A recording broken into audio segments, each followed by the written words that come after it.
say, I'm going to record the front end of this when I'm presenting, but we're not going to record your discussions. Basically, we can't do that if you're in breakout rooms anyway. But also, hopefully, it makes it, you're not worried about what you're saying then if it's being recorded. So I'm just going to record this bit.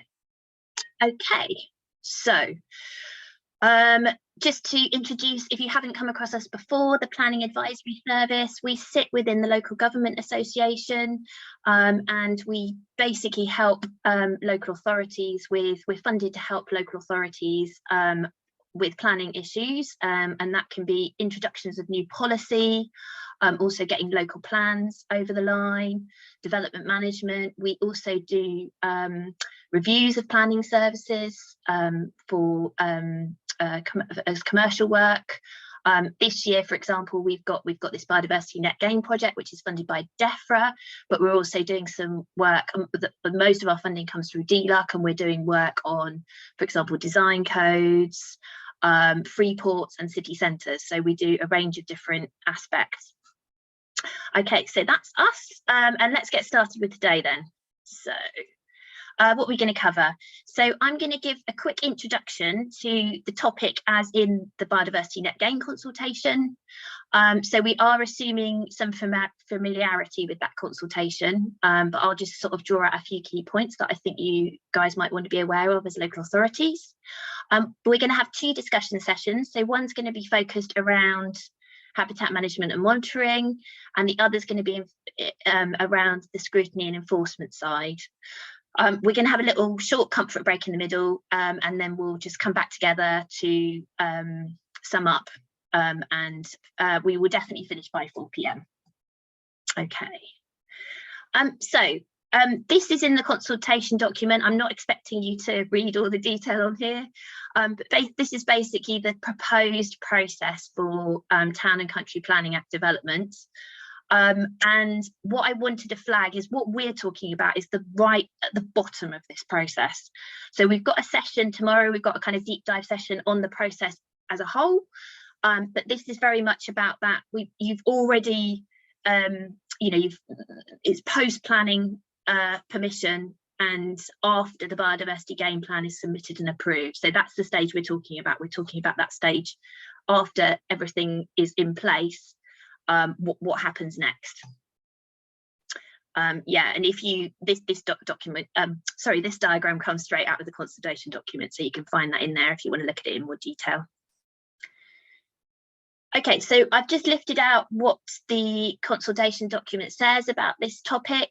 I'm focusing on the project level side of things, so the planning application side. There is some stuff around the policy level aspects. We're not going to cover that today, but it is worth you guys being aware. Particularly, there are some reporting requirements for local authorities in that policy section around biodiversity net gain, and there are a lot of reporting requirements. So I would suggest if you're going to respond to the consultation, do have a look at those and provide your feedback on those. Okay, so the main thing to be aware of is that monitoring and reporting will be a landowner or developer's responsibility. So it's going to be the responsibility of the person that's providing the biodiversity net gain. However, those requirements will still need to be specified in some way and approved. So it will be the responsibility to monitor the delivery of biodiversity net gain with the developer or the landowner that's actually doing it. But obviously those requirements need to be secured in some way. So the expectation is those would be specified either through planning conditions or planning obligations or new agreements called conservation covenants. Those agreements are coming through, they're a new thing that's coming through the Environment Act, and a way basically to secure long-term management of land.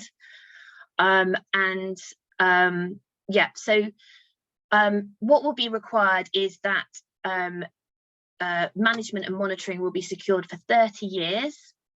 For on-site, that's just for significant biodiversity net gain. That's not defined at the moment, but that's worth bearing in mind. It's just flagged as significant on-site gains. And then for all off-site habitat enhancement. So we're obviously talking about a pretty long period of time to secure that for. In the consultation document, it sets out that reports might be expected for a typical site to be done in years 2, 5, 10, and 20 and 30. So we're talking about quite a few reports. The expectation is the reports would be submitted to the planning authority, also the register operator. So all off-site biodiversity net gain will have to be registered, and there's a national operator who will be in charge of that register, so they will have to be submitted to them. And for conservation covenants, to the relevant responsible body. So that's the body that is the landowner has the agreement with for that conservation covenant, and that could be a local authority if the local authority decides that they want to take on that responsibility. So all of that sort of monitoring, management, checking that things are actually happening all sits with the person delivering the habitat, and who's, whoever has made that agreement. But there is obviously a role for local authorities and the conservation covenant responsible bodies in terms of scrutiny and enforcement of those. So, checking that they're actually happening, that what has been said will be delivered is actually delivered, checking that the reports say what we expect them to say.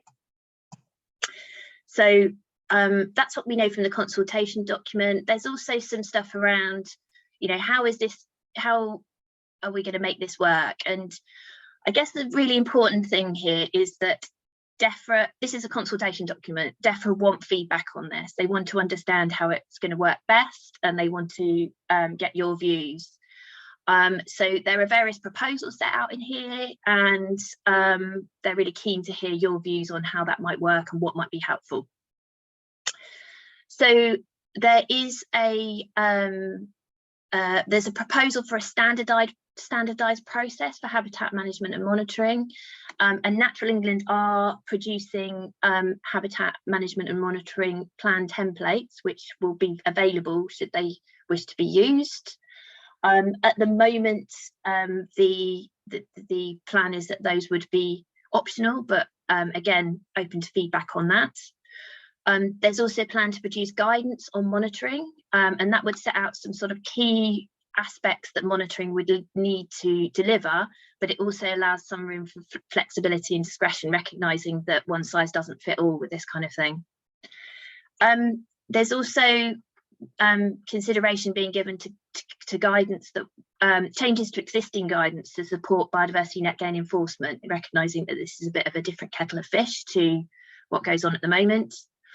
And also looking at the potential for accreditation and earned recognition. So that's basically where someone providing habitat, doing this habitat management, doing the habitat monitoring and reporting would get some form of recognition for their ability to do that, and whether that might be helpful in terms of this side of things.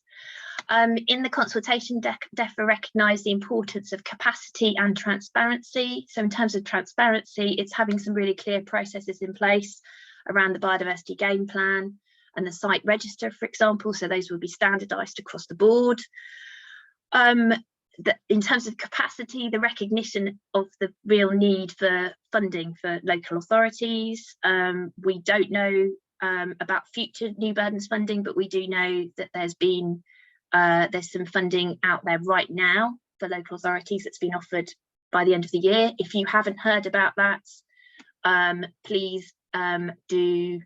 I don't know, Kevin, maybe you could bung the email address to contact in the chat there. But if you haven't heard about that funding come through, then it's a grant for BNG. Please do contact the email address that Kevin's going to put in the chat. But there's hopefully more funding to come. Also considering whether it might be helpful for monitoring information to be publicly accessible, whether that might be something. So it's very much some ideas there around how things might work. But